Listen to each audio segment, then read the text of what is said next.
जी, अस्सलाम वालेकुम, कैसे हैं आप लोग? मेरा नाम सलमान राशिद है और आज थोड़ा-सा मार्केट को देखते हैं, उसके बाद जो है वो कुछ शेयर्स का जो है वो टेक्निकल एनालिसिस करने की कोशिश करेंगे। तो आपने चैनल नहीं सब्सक्राइब किया तो इसको सब्सक्राइब कर दें। अच्छा, इसका फॉर्मेट ये है कि आपका कोई भी सवाल हो, तो आप इस जो है कमेंट सेक्शन में मेरे से पूछ सकते हैं। तो मैं जो है वो कोशिश करूँगा कि एक वीडियो बना के आप लोगों के साथ उसको शेयर कर दूँ। अच्छा, मैंने ना कामरान साहब का इंटरव्यू किया है।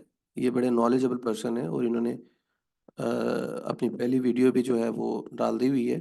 मतलब जो स्ट्रैटेजी से रिलेटेड है, इससे पहले इनका मैंने इंटरव्यू जो किया था वो इनकी जर्नी जो इन्वेस्टमेंट की है उसके हवाले से मैंने किया था। अच्छा जी, तो आप लोगों के जो है वो सवालात भी मैं ले लेता हूँ। अच्छा, तो ये अरहम साहब हैं, receive email on 8 March 2024 from the broker. देखें जी, भाईजान अरहम साहब, बात ये है कि आप मेरी ना प्रीवियस वीडियोस देखें। उसमें मैंने यही अर्ज़ किया है कि जो आप एक टेंटेटिव डेट जो है ना वो 20 मार्च से ऑनवर्ड रखें ज़हन में, जिसमें ये है कि जो कैपिटल आपके लॉसेस प्रीवियसली खड़े हुए हैं ना, वो 20 मार्च के बाद जो है वो अगर होंगे तो एडजस्ट होंगे। ठीक है, तो उससे पहले आप जो है इसके ऊपर कोई उम्मीद ना लगाएं। अच्छा, जो दूसरा सवाल है वो टैक्स रेट के हवाले से, ख़ास तौर पे वो लोग जिनका जिनका अकाउंट जो है वो मतलब जॉइंट अकाउंट है। अच्छा, जॉइंट अकाउंट होल्डर के लिए ये होता है यूजुअली कि जो जॉइंट अकाउंट होल्डर है उसका अगर फॉर एग्जांपल स्टेटस जो है वो नॉन फाइलर का है, तो जो मेन अकाउंट होल्डर है अगर वो फाइलर है तो फिर उसके ऊपर पहली बात तो ये है कि जो कैपिटल गेन होगा उसका ट्रीटमेंट क्या होगा। तो अगर मेन अकाउंट होल्डर जो है वो फाइलर है तो कैपिटल जो है वो कैपिटल गेन जो है उसके ऊपर जो टैक्सेशन होगी वो मेन अकाउंट होल्डर के स्टेटस पे होगी। और दूसरा है कि जो आपका अल्लाह भला करे जो दूसरा अकाउंट होल्डर है, यानी जिसको आप कह सकते हैं कि जो जॉइंट अकाउंट में आता है, तो जॉइंट अकाउंट होल्डर जो होता है किसी भी अकाउंट में, उसमें जब डिविडेंड्स इशू होते हैं उस अकाउंट के अगेंस्ट, तो उसके अंदर जो फाइलर का स्टेटस है उस पे जो शेयर रजिस्ट्रार है वो एक ईमेल भेजता है कि इसमें क्या क्या एलोकेशन है। ठीक है, तो अगर तो वो आप ईमेल का रिस्पॉन्ड उसको कर देते हैं तो वो उसी लिहाज से जो है वो एलोकेशन करके और टैक्स लगाता है फाइलर और नॉन फाइलर का। फॉर एग्जांपल आपके पास जो है वो 1000 शेयर हैं और उन 1000 शेयर्स पे जो है वो मतलब क्या कहते हैं उस पे डिविडेंड्स आए हैं, राइट। तो वो जो डिविडेंड्स आए हैं उसके ऊपर जो टैक्सेशन होगी 1000 शेयर्स की, वो अगर तो आप शेयर रजिस्ट्रार को कह देते हैं कि मेन एप्लीकेंट फॉर एग्जांपल कहता है कि ये 1000 के 1000 शेयर की एलोकेशन मेरे मेरे ऊपर आती है, तो उसमें सिंपली जो है वो टैक्स जो होगा वो फाइलर के हिसाब से कटेगा। और अगर जो है उसमें कोई नॉन फाइलर की जो है वो आप एलोकेशन कर देते हैं कि जी 50-50% है या 70-30% है, तो जो एलोकेशन आप उनको बताएंगे आपका आपका सॉरी जो डिविडेंड पे टैक्स है वो उसी हिसाब से कटेगा, पहली चीज़। और अगर फॉर एग्जांपल आप रिस्पॉन्स नहीं देते उसमें, तो फिर उसका क्या ट्रीटमेंट है, फिर उसका ट्रीटमेंट शेयर रजिस्ट्रार करता है कि वो 50-50 जो है वो एलोकेशन कर देता है आपकी दोनों की टैक्सेशन के ऊपर। ठीक है, 50-50 एलोकेट करके आपकी क्वांटिटी और उसके ऊपर एलोकेशन टैक्स की हो जाती है। मतलब जो 100 शेयर्स हैं सपोज, तो उसमें अगर 50-50 की एलोकेशन होती है तो 50 शेयर्स के ऊपर जो डिविडेंड आएगा वो उसके ऊपर नॉन फाइलर का रेट लगेगा और जो 50 दूसरे होंगे उसके ऊपर फाइलर का रेट लगेगा। अच्छा, ये तो आपके सवाल हो गए। दूसरा ये है कि आज मार्केट ने काफ़ी जो है पॉइंट्स लूज़ किए हैं और इसमें मतलब क्या प्राइमरी रीजंस थी जिसकी वजह से मार्केट जो है वो अच्छा नहीं परफॉर्म कर सकी आज। तो जनाब, इसमें आज ड्यूरिंग मार्केट हमारे जो न्यूली अपॉइंटेड औरंगज़ेब साहब हैं जो फाइनेंस मिनिस्टर हैं, उन्होंने ये कहा था कि जो आने वाले 2024 के दिन है वो पाकिस्तान की मईशत के लिए ज़रा टाइट होंगे। ठीक है, तो उसी रीज़न की वजह से जो है वो मार्केट थोड़ी सी डामाडोल हो गई और पैनिक हो गया। और दूसरा जो इसके अंदर फैक्टर है वो रमज़ान मुबारक का है, क्योंकि रमज़ान में जो है वो टाइमिंग्स ट्रेडिंग आवर्स की कम हो जाती है, तो किसी भी किस्म की जो इस तरह की जो खबर चलती है उसका नेगेटिव इम्पैक्ट जो है वो ज़्यादा होता है यूजुअली। तो एक तो ये फैक्टर था, ठीक है। अब इसमें 2024 का साल क्यों इसमें जो है उन्होंने कहा कि नेगेटिव हो सकता है, पाकिस्तान के लिए थोड़ा-सा मुश्किल हो सकता है, क्योंकि देखिए ये गवर्नमेंट जो है वो नई बनी है, ठीक है? ऐसा नहीं है कि ये गवर्नमेंट जो है वो कोई आखिरी सालों में बैठी हुई है और अपनी जो है वो टर्म पूरी करने के जो है वो दहाने पे बैठी हुई है, ऐसा नहीं है। गवर्नमेंट जो है वो बिल्कुल फ्रेश बनी है अभी, ठीक है? और जो फ्रेश गवर्नमेंट होती है वो यूजुअली मुश्किल फ़ैसले लेके जो मईशत होती है उसको मतलब सही रास्ते पे चलाने की कोशिश करती है। तो इसमें पहली जो रीज़न है वो यही समझ लगती है कि ये गवर्नमेंट जो है जिस तरह की भी कंडीशनैलिटी जो है वो आईएमएफ इनको बताएगा, वो उन कंडीशनैलिटीज़ को, उन शराइत को पूरा करके, उनको इम्प्लीमेंट करके फौरी तौर पे आईएमएफ का प्रोग्राम लेने की करेंगे। उसमें रीज़न बड़ी सिंपल सी है कि आईएमएफ के प्रोग्राम के बगैर हमारा जो है वो मतलब सर्वाइवल नहीं है और उसके बगैर पाकिस्तान के क्योंकि आगे ऑनवर्ड जून ऑनवर्ड जो है हमारे जो कर्जे हैं जो कि आउटवर्ड पेमेंट है इन डॉलर टर्म्स वो तो हम नहीं कर सकेंगे क्योंकि डॉलर नहीं है हमारे पास। तो आईएमएफ नागुज़ीर है और उस आईएमएफ को करने के लिए आपके पास क्या क्या चीज़ें हैं? सबसे पहले तो आईएमएफ जो है वो कह रहा है कि अब पेट्रोल के ऊपर भी एक सेल टैक्स लगाया जाए ल लगाएँ, ठीक है? सेल टैक्स पे बड़ा उसका जो है वो फ़ोकस है कि सेल टैक्स को बढ़ाया जाए, सेल टैक्स ज़्यादा लगाया जाए और उसी सिलसिले में कुछ और आइटम्स भी सजेस्ट की हैं। इसके अलावा टैक्सेशन बढ़ाने की भी जो है वो बातचीत चल रही है जिसके अंदर जो सैलरीड पेशा जो लोग हैं, उनकी जो सैलरी स्लैब जो रेट्स हैं उसके अंदर जो है वो एक इंक्रीमेंट करने की या इंक्रीज़ करने की जो है वो सजेशन चल रही है आईएमएफ की तरफ से। अब आईएमएफ की जो भी कंडीशनैलिटीज़ होती हैं इसमें हम गोइंग फॉरवर्ड अगर देखें तो इस वक़्त हम मार्च में बैठे हुए हैं और गोइंग फॉरवर्ड जून में जो है वो जून में जो है वो हमारा बजट भी है और जून से पहले अप्रैल में आईएमएफ है। और जून में एक्सपेक्टेशंस हैं कि जो हमारी शरह सूद है उसमें कोई कट लगाया जाए, ठीक है ना जी? अब शरह सूद में कट कब एक्सपेक्टेड आप कर सकते हैं जब आपके पास जो इन्फ्लेशन है उसके नंबर्स जो हैं वो अंडर कंट्रोल होंगे।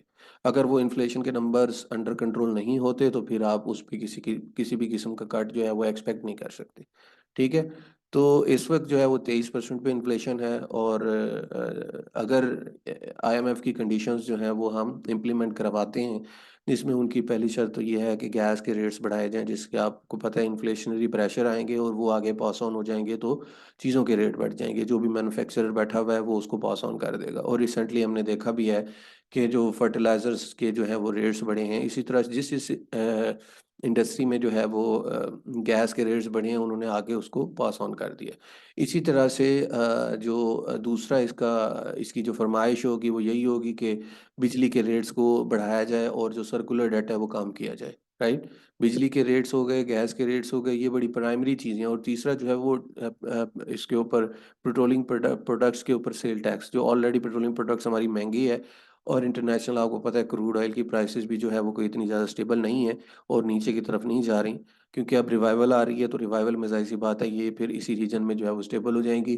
तो एक तो ये है कि पेट्रोल की प्राइसेज़ इंटरनेशनली भी नहीं गिर रही और दूसरा ये है कि पेट्रोल की भी अगर इसके ऊपर सेल टैक्स वगैरह लग जाता है, तो वो उसकी प्राइस मज़ीद बढ़ जाएगी। तो पेट्रोल, गैस और तीसरी बिजली ये तीनों इंग्रीडिएंट्स जो हैं वो तकरीबन पूरी की पूरी मईशत का जो है वो मेन रॉ मटेरियल है समझ लें।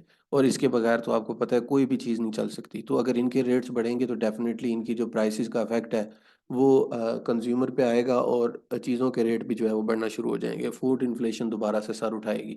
और दूसरा ये है कि अभी क्योंकि आईएमएफ के साथ ले-दे होगी तो हमारा ऐन मुमकिन है कि जो आईएमएफ के साथ मुज़ाकरात होंगे वो थोड़े से डिले भी हो सकते हैं। उसमें हो सकता है कि करेंसी के अंदर भी फ्लक्चुएशन आए, ठीक है? तो ये सारी चीज़ों के मद्देनज़र रखते हुए जो है औरंगज़ेब साहब ने जो है आज की स्टेटमेंट इसी तरह से दी है कि बी प्रिपेयर्ड कि हमें आगे आईएमएफ के साथ बैठकर जो बातें करनी पड़ेंगी, जो कंडीशंस जो हैं वो आईएमएफ हमें सजेस्ट करेगा, वो जब हम इम्प्लीमेंट कराएँगे तो मुल्क के हालात जो है वो थोड़े से ऑलरेडी नाजुक डगर पे चल रहे हैं, तो मज़ीद जो है वो ख़राब होना शुरू हो जाएंगे। तो ये प्राइमरी रीजंस थी जिसकी वजह से आपकी मार्केट जो है वो थोड़ा सा डिप्रेस्ड हो गई है, और रमज़ान का भी फैक्टर है। और तीसरे गोइंग फॉरवर्ड आपको मैंने ये तीनों चीज़ें बता दी हैं। अच्छा, ये इन्फ्लेशन जब बढ़ेगा तो फिर उस इन्फ्लेशन के बढ़ने की वजह से आप देखेंगे कि अगर ये 23% से नीचे नहीं आता और रियल इंटरेस्ट रेट नहीं बनता, हमारा पॉजिटिव नहीं होता, तो फिर आपको पता है कि IMF आपको कभी भी नहीं कहेगा कि आप चुप करके सुकून करके जो है वो अपना रेट कट कर लें। रेट कट भी जो है वो फिर प्रोलॉन्ग हो जाएगा। तो ये कुछ दिनों से रिफाइनरी चल रही थी, ठीक है। अगर हम इनकी परफॉर्मेंस देखें 1 वीक की, तो अब गिरावट के बाद जो है वो थोड़ी बहुत इनमें करेक्शन आई है। सिनर्जी है, NRL है, इसमें अभी भी 8% और 16% आज की गिरावट को अगर हम डाल दें तो इसके अंदर जो है वो डिक्रीज आया हुआ है। और अगर हम इसको मंथली चार्ट पे देखें तो 24%, 7%, NRL 15%, ATRL 13% जो है वो बढ़ा हुआ है। मतलब आज तक की जो है वो डेट्स यही हैं। डेट्स को अगर इंक्लूड करें तो इनके रेट्स ये बन रहे हैं। तो दूसरा ये है कि कमर्शियल बैंक्स की अगर हम बात करें तो कमर्शियल बैंक्स में बैंक अल्फला ने बड़ा अच्छा परफॉर्मेंस दिया पिछले 1 महीने में। और बैंक अल्फला की अगर हम थोड़ी सी देखें कि अर्निंग्स वगैरह क्या हैं, तो अर्निंग्स तो बहुत अच्छी आई हैं इसकी, आपको पता ही है। और अर्निंग्स के ऊपर जो शेयर खड़ा होता है वो यूजुअली जो है वो अच्छी परफॉर्मेंस देता है, ठीक है जी। तो एक्स डेट इसकी 13 है अभी। 13 की वजह से जो है वो आज इसके अंदर आपने देखा कि वॉल्यूम्स बड़े ज़बरदस्त लगे हैं। थोड़ा सा इसके चार्ट्स पे आ जाते हैं। तो आज देखिए, अगर आप इसमें ऑब्जर्व करेंगे बैंक अल्फला में, तो आज जो है वो तकरीबन कोई 9 मिलियन का वॉल्यूम लगा है, जो कि यूजुअली इसका इतना ज़्यादा वॉल्यूम नहीं होता। और अगर आप देखेंगे कि जब से इसकी डिविडेंड की अनाउंसमेंट है तो ये 50 रुपये से 57 रुपये हो गया है। तो डिविडेंड से पहले ही उसने, कंपनी ने अपने शेयर को फ्री कर दिया, ठीक है जी। तो एक तो बैंक अल्फला हो गया, दूसरे नंबर पे BOP की भी जो है वो डेट्स अनाउंस हो गई हुई हैं, एक्स डेट्स। और इसका 1 रुपये का डिविडेंड था जो कि काफ़ी अरसे से डिविडेंड भी ये लोग नहीं दे रहे थे। तो इस दफ़ा इन्होंने डिविडेंड दिया है 20, इसकी एक्स है, यानी 20 तारीख को ये जो है इसका डिविडेंड एक्स हो जाएगा, राइट। उसके बाद आपके पास आ जाती है दूसरे अगर स्टॉक्स को देखें तो MCB वगैरह है, और नेशनल बैंक, HPL और मिज़ान बैंक। मोस्टली आप देखेंगे पिछले महीने की परफॉर्मेंस में तो काफ़ी ज़्यादा शेयर्स जो है वो बढ़े हुए हैं ऑलरेडी। जिसमें अगर हम ऑटो की बात करें तो सासगार इंजीनियरिंग में बड़ी ज़बरदस्त परफॉर्मेंस दिखाई, 85% का रिटर्न दिया है इसने। एज कार ने 12% का, GHNI 12%, GAL 25%, DFML 15%। तो ये इस तरह से चल रहा है। और अगर हम इधर देखें तो ये मुझे लगता है कि गवर्नमेंट का जो है वो स्टांस यही है कि as soon as possible PIA को जो है वो प्राइवेटाइज किया जाए। और यहाँ पे भी 92% का इंक्रीज आया है। तो शेयर्स तो काफ़ी ज़्यादा बढ़े हैं इनके भी। और अगर आप IT में आए तो नेटसोल ने आउट परफॉर्म किया है पूरी मार्केट को। और PTC उसके बाद दूसरे नंबर पे आता है, टैली आता है, फिर उसके बाद एयरलिंक आता है। तो ये इस तरह से परफॉर्मेंस आई है। बाकी जो है मिक्स ट्रेंड है।